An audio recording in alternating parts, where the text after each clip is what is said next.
ओम महालक्ष्मी नमो नमः। वैशाख अमावस्या पर इन उपायों से मिलेगी पितृदोष से मुक्ति। दोस्तों, वैशाख अमावस्या वैशाख के हिंदू महीने में आने वाली अमावस्या का दिन है, जो आमतौर पर अप्रैल या मई में होती है। यह दिन हिंदू धर्म और वैदिक ज्योतिष में बहुत महत्व रखता है, क्योंकि यह वैशाख के नए चंद्र महीने की शुरुआत का प्रतीक है। इस दिन पवित्र नदियों में स्नान और धार्मिक स्थलों में जप तप दान करने का विशेष महत्व होता है। वैशाख अमावस्या के दौरान कुछ अनुष्ठानों को करने से व्यक्ति को आध्यात्मिक और भौतिक लाभ मिलता है। साथ ही ये दिन पितरों को खुश करने और उनका आशीर्वाद लेने के लिए पूजा करने के लिए शुभ दिन माना गया है। इस वर्ष वैशाख अमावस्या 20 अप्रैल 2023 को मनाई जाएगी। वैशाख अमावस्या में कई तरह के काम किए जाते हैं, जिनमें से एक महत्वपूर्ण कार्य है अपने पूर्वजों के प्रति हमारा सम्मान और तर्पण का कार्य। अमावस्या के दिन सूर्योदय से पहले उठना चाहिए। यदि आप किसी नदी या जलाशय के पास रहते हैं तो उसमें स्नान करना चाहिए। यदि संभव न हो तो घर में ही स्नान करना पर्याप्त होगा। नहाते समय नहाने के पानी में गंगा जल, हल्दी और तिल डालकर स्नान करना चाहिए। स्नान के बाद श्री हरि की पूजा करनी चाहिए और इष्ट देव की प्रार्थना करनी चाहिए। परिवार के बुजुर्ग सदस्यों का आशीर्वाद लेना चाहिए। साथ ही सूर्य देव को तांबे के बर्तन में जल चढ़ाना चाहिए।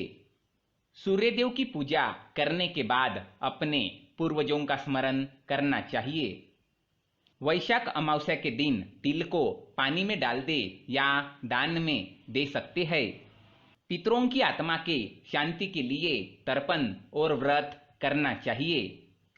गरीबों और अभागे लोगों को खाने की चीजें दान करनी चाहिए।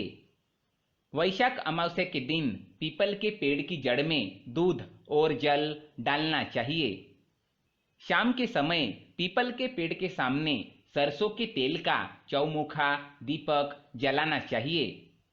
साथ ही ब्राह्मणों को अपनी सामर्थ्य के अनुसार अन्न, वस्त्र, धन आदि का दान करना चाहिए।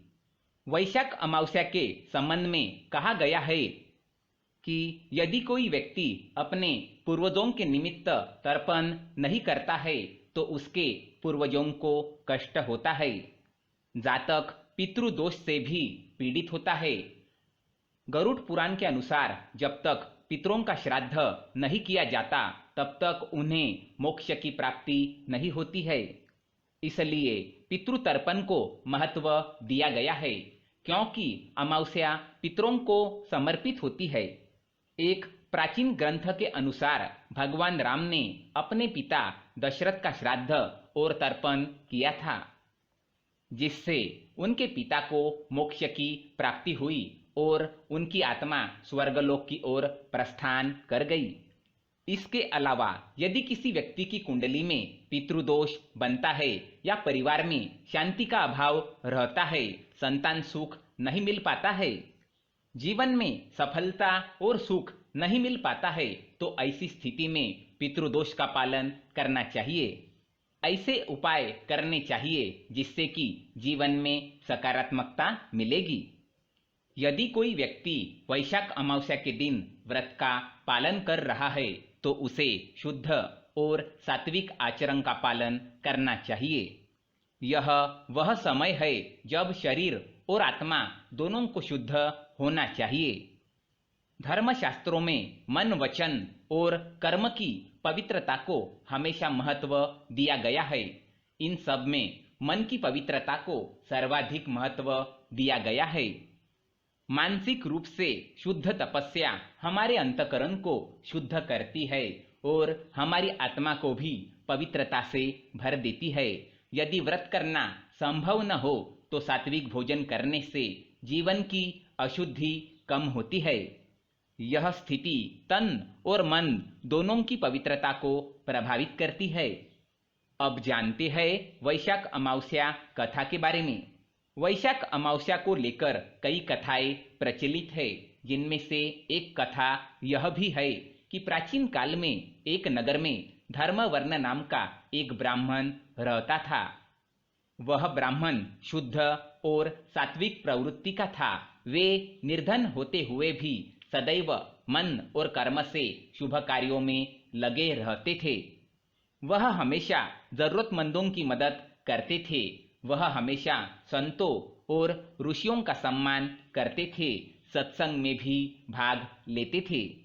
एक सत्संग के दौरान उन्हें पता चला कि कलयुग में भगवान विष्णु का नाम लेने से सारे संकट दूर हो जाते हैं और श्री हरि के नाम का जाप करने से शुभ फलों की प्राप्ति होती है। उन्होंने श्री हरि के नाम का जाप करना शुरू किया और सांसारिक जीवन से मुक्त होने के लिए वानप्रस्थ को अपना लिया और संन्यास का स्वीकार कर लिया। भ्रमण के दौरान उन्होंने पितृलोक का भ्रमण किया।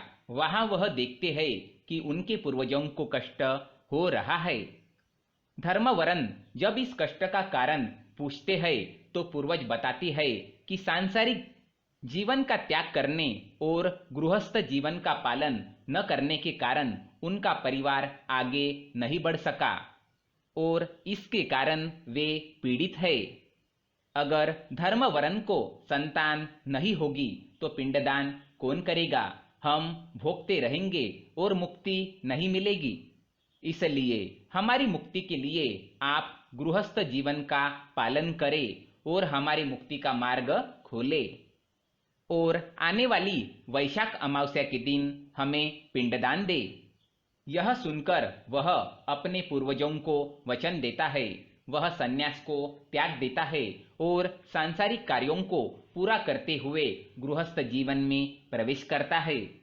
उन्हें संतान की प्राप्ति हुई और आने वाली अमावस्या पर वे पूरे विधि विधान से पिंडदान करते हैं।